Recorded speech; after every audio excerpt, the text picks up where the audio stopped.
Salutations, everybody! It's your porcupine botanical VTuber, Sorrel Espina.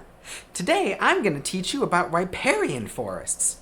Disclaimer, we'll only be discussing riparian forests in the California floristic province, because I am a California botanist, and I only know my local habitats.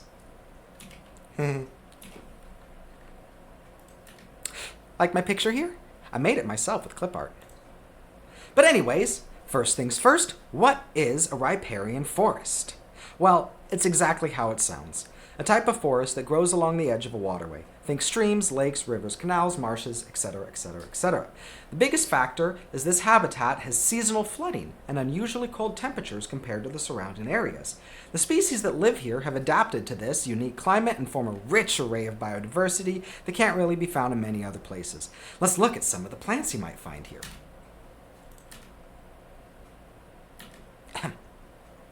So, we got maples, redwoods, alders, elderberries, willows, cottonwoods, valley oaks, bays, walnuts, sycamores, you name it, we got it. The trees will kind of form this strata along the different floodplains from their flood tolerance. See my little graph here? I made it myself. You can kind of look at it. The most flood-tolerant species are going to be closest to the water, stuff like cottonwoods, maples, willows, and bays, who are just so hormoned up with indolibetric acid that they can be completely submerged or knocked over by the water. They'll just pop out new roots and stems and just start regrowing. Fun fact, want a willow tree? Just rip a branch off of one, stick it in a vase of water, it'll grow roots, now you have a willow. As you move further out, you'll find trees that need higher water tables to grow but aren't quite as flood tolerant. You'll get friends like our sycamores, valley oaks, walnuts, ashes, and they'll typically grow more along the floodplains. And then from there, you gradually leave the riparian forest and get into whatever other dominant ecosystem you're in. Here's a nice little picture I stole from my botany teacher in college that kind of visualizes this. See how there's kind of different zones of flood tolerance as you move away from the channel? You have your aquatic vegetation, then your willows, then you move into more hardwood, other species of riparian woodland trees, then you get kind of into the edge zone, and then you're back into, in this case, chaparral oak woodland, which is, in the habitat. Special credit to UC Berkeley for this stuff. I did not go there for college, by the way. I just stole this from them. Then, alongside of our trees, there's an amazing array of understory plants. I think a lot of us tend to overfocus on the trees themselves and lose sight of the whole forest. Punny again. Alright, but anyways, the understory is equally important to the riparian zone. The trees that create the shade and all, and then all these little understory plants create food. Alongside creeks and streams, you'll all find all kinds of fruits, like blackberries, thimbleberries, salmonberries, snowberries, elderberries, grapes, and herbs like mints, nettles, mugwort, not to mention ferns, and all kinds of other things that I have too many to mention. And of course, all this wonderful habitat provides a home to some very, very awesome animals. Animals like fish! Think about all your anadromous fish like salmon, plus your standard river fish like suckers, sticklebacks, chubs, etc. And then there's an array of aquatic insects that live here and provide food to the fish, as well as migratory birds that use this place as resting stops during their travels. We've got endangered species too, like the red-legged frogs, freshwater shrimp, giant garter snakes, valley elderberry longhorn beetles, also called velbs. And long story short, a lot of animals call this place home. But why does this matter to you as a human?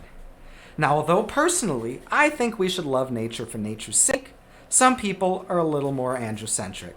So let's talk about what your local riparian forest can do for you. Flood protection, flood protection, flood protection, flood protection. Think like coral reefs, buffer islands, and mangroves in the tropics, slowing down hurricanes before they hit the mainland.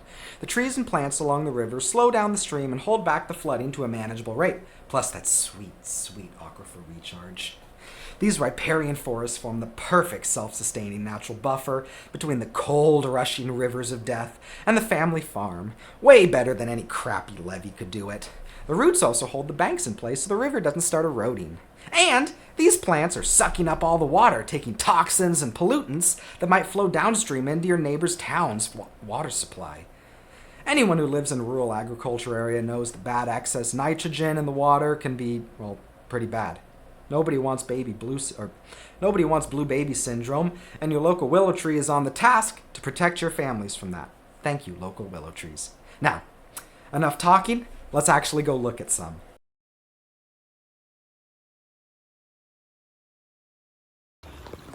All right, welcome one, welcome all, welcome to the Riparian Corridor. So, as you can see here, we're at a little creek side, and this is our riparian zone. Now, as you notice, you can see the banks, and then little flat zones. This is what would be called the geologic floodplain. It's opposed to the legal floodplain, which is a whole different thing. But this is the area that the water goes into. And then there's another level and a secondary floodplain and a 100-year floodplain. And it continues so forth in these various terraces. But this sort of an area is oftentimes home to a unique array of plants that you can't really find anywhere else. Evolutionarily speaking, they are from the Arcto-Tertiary period, which was a period of time during the Tertiary era. So let's think Miocene period and later, post-dinosaurs, pre-humans, where the world was a little cooler than it is now.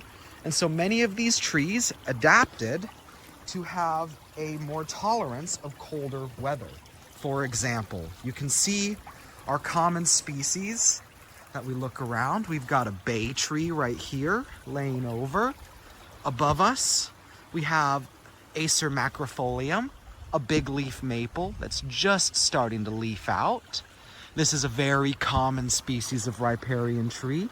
And we also have Sequoia sempervirens, coast redwoods.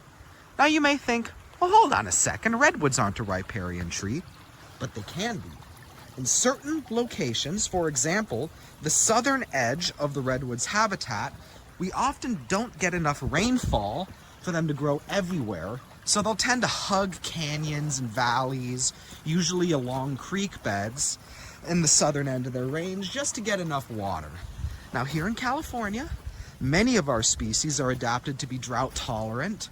Some of them are summer deciduous, which means they lose their leaves in the summer. But here in the riparian zone is one of the few places where you'll find trees that still do the traditional lose their leaves in the winter because it gets cold. These little pockets by the creek are the only places where it gets cold enough to mimic the conditions of the Arcto-Tertiary period. So a lot of these trees you see here are relics. For example, Umbrella californicum, the California bay laurel right here, is a species that adapted when the weather was much cooler. It loves these riparian areas where it can get a little extra water. There's a lot of evidence that they may have been spread by an extinct species of animal. They're related to avocados. They grow these little avocado fruits. You won't see any this time of year. But if we were to come back, they have these little tiny avocados with a nut in the middle that is often spread through creeks. Another thing we notice on the ground, poison oak, that stuff's everywhere. But let's see, you'll see a lot of ferns because ferns always like shady, moist locations. In this case, it appears we have a mixture of, oh, that's a new one, deer ferns, sword ferns, and even a couple of giant chain ferns you can see in the distance. This, ignore this, this is an invasive species of French broom that was introduced in the 1800s, early 1900s by loggers who thought that it was a good idea because they logged this area so intensely that everything started landsliding, and they added that. It was an incredible disaster. Whew. This is another important factor of why we need trees in the riparian zone. See how this old redwood log has fallen and created what we call a nick point. Now a nick point is like a little miniature waterfall where you can see all this stuff is getting snagged, creating a bit of a natural dam, and that's created a perfect little pool for fish such as salmon, trout, suckermouth, and various other, important habitat for creatures to live in. Otherwise, you would have seen this thing looking like a thin little stream the entire way. And so that's a very, very important feature. And you can see this kind of stuff happens only during high water events. I'm not going to stand on it because that's a good way to die. But you can see, look at this big old snag right here. That is beautiful, beautiful animal habitat. Now, let's head on back because I'm not going to go that direction. And let me see if I can find any more little cool riparian plants that we may be able to find.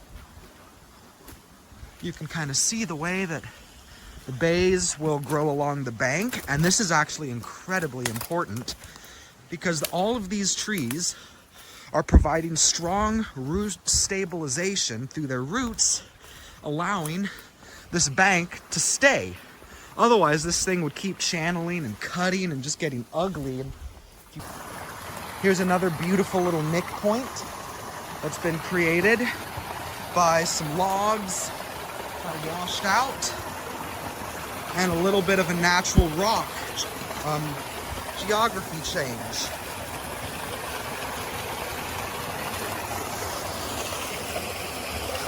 Beautiful, beautiful mudstone. You can see there's a lot of mosquitoes in the air. Although we hate mosquitoes, I don't like mosquitoes. They are very valuable to the ecosystem, and ponds like this provide habitat for other species of aquatic insects.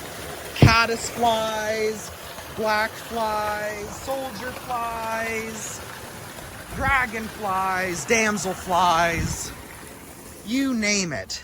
Big old madrone that's fallen across. Typically not a riparian species, but they can live here too. It's kind of, the main thing is a lot of things can live here, but certain species just really excel. And those species that excel can often outcompete other species that are a little more drought tolerant, since we're in a location where the drought concerns are usually not as severe. So places where these bays and maples and hazelnut, here's a hazelnut bush, would have normally been outcompeted. A couple of honeysuckles and a beautiful little spider. Let's move you. I don't think the camera's gonna pick you up, little orb weaver. But yeah, blackberry bushes. Ooh. Areas, ooh, and more wonderful understory plants. We've got thimbleberry. This is related to raspberry. It's a wild species of raspberry. It's gonna grow a lot of berries very soon.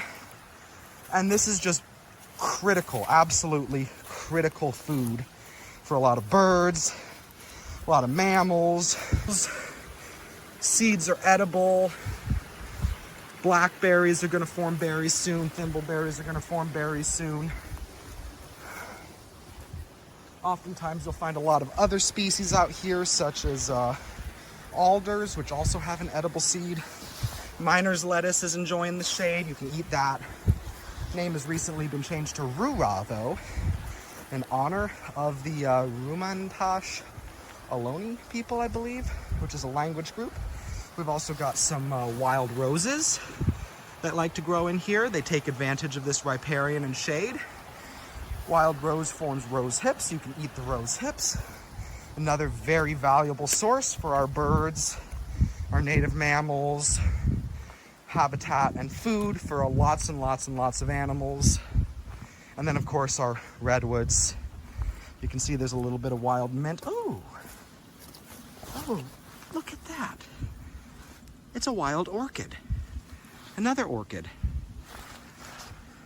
Oh, and another orchid over there. Oh, that is so beautiful. Actually, wait, I think that might be false Solomon seal. But either way, look at that beautiful false Solomon seal. See, that's another thing. Not necessarily a riparian species.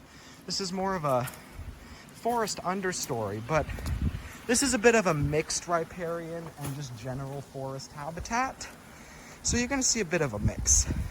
But we can go look at a place that has more of a traditional riparian habitat as well. All right, everybody, we are in riparian area number 2.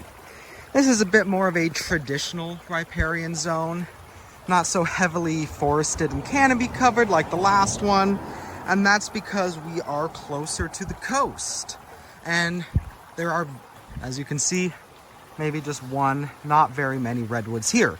And that's because redwoods are not tolerant of salt, despite their name being coast redwood. But I digress. You can see here, there is so much life going on right now. You can see all the riparian species. We have a big fat old alder tree, and this is one of those hallmark riparian trees from the Arcto-Tertiary period. Now, the couple of other things you'll notice are some of our more, you've got a couple of species. For example, right here, we have a elderberry bush. This is a very valuable species. You can see it's already growing its fruit. That's going to be something for birds to eat. Historically, people have also made elderberry tea, elderberry wine, elderberry syrup. You might see that at the grocery store. Then we have a friend right here, our giant chain fern, Woodwardia fern. Loves to grow along the creeks. You get another thing right here. You can see lots and lots of stinging nettles. And I have to be very careful because I'm quite sensitive to nettle, and it is about chest height this time of year. But at the same time, it is full of antioxidants. It's very edible. It's very good for you. People can make pesto out of it. So there's a lot of cultural and natural uses for such a plant. Excuse me, little buddies. You can see here's another elderberry growing right here. And as we slowly move along through the riparian corridor, you'll find many other species of plants that are native and uniquely found in this area. This is one of the reasons why having all these trees and plants are so important. In a heavily managed riparian zone, the waterway will start to harden out. You'll start to get nothing but large rocks because the water's always going at the same level every year. In a place where it's naturally managed, tree roots, fallen trees, rocks, and things will form these little deep pockets here and there, and that way you can get water slowing up, speeding down. Variation is the spice of life, and it is critical to the habitat and safety, growth, and future of all of our native species. I'm going to try and see if I can find a way to get around here without getting too deep in the water and getting my socks all messed up. You can also see there's a lot of invasive plants like poison hemlock. You've probably seen little chunks of Cape ivy laying around here and there. I probably should not continue down this direction. As you can see, there's just so much stuff. But you can just see this area is a pure smorgasbord. Willows, nettles, everything here you can eat almost. And it's just a wonderful, wonderful habitat. Very, very extremely valuable. And old. There you have it. All right, I'm gonna go on and get out of here before I get stung up too much. Beautiful, beautiful, isn't it? I love being outside. I love nature so much. But it's not all just fun and games, because our riparian forests have threats facing them. And the threat is coming from inside the building. It is humanity. Human altercations have done many damages to our riparian habitats through building dams, poorly managed cattle grazing, overdrafting water, and other processes of urbanization. For example, look over here. Look at this hideous, hideous picture here on the left. Do you know what this is? This is the Los Angeles River. Look what they've done to it. They've completely concreted it over. They've completely deforested the entire area. There's absolutely nothing for habitat. All this water drains straight into the ocean, and they wonder why they're in a constant state of drought. Shameful, I say. Absolutely shameful.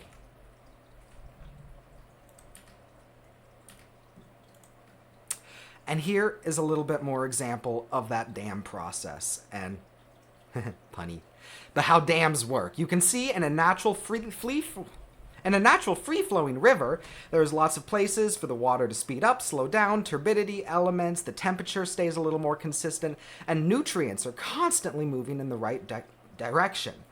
Now, compared to when you have a dam, it doesn't just dam the water, It dams everything else. It dams all the nutrients. It dams all the nitrogen. It's holding everything back. And when you have just a constant, steady little trickle below, you've completely ruined the entire nutrition cycle. The entire littoral cycle is all compromised. Fish habitat is degraded. Water will often experience eutrophication, in which case there becomes too much nitrogen gets stuck here because now there's no plants that are left. It's just all in all not very good things that can happen. You can see the way that mud, sediment, sticks, trees, nutrients are all stopped at the dam, leaving everything low quality and a heavily armored, degraded bank. So, what can we do to help? Ta-da!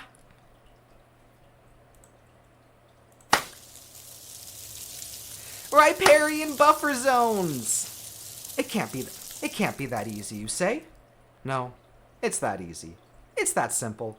We just go along the edges of waterways, we plant willows in the ground, couple berry bushes, those plants will start getting to work, and nature will take care of the rest. But, before you do this, make sure it's legal. Join your local park on a planting day, team up with local restoration groups, talk to your local city or county government about the importance of riparian habitat and riparian restoration. Donate to your local native plant societies so they can afford to grow more plants for restoration projects. And, if by any chance any cattle farmers are watching, it might not hurt to set up some fencing along the edges of creeks and streams and the herding grounds to keep the cattle from stomping around. Their hooves tend to destroy banks very readily. Also, building settlement basins to trap debris and pollutants before it gets into the main waterways can be a massive difference in protecting our riparian zones. But anyway, that's all for now. Let me know what you think. I'm still trying to learn how to do this format, so constructive criticism is appreciated. And don't forget to like, comment, and subscribe. Thank you. Bye!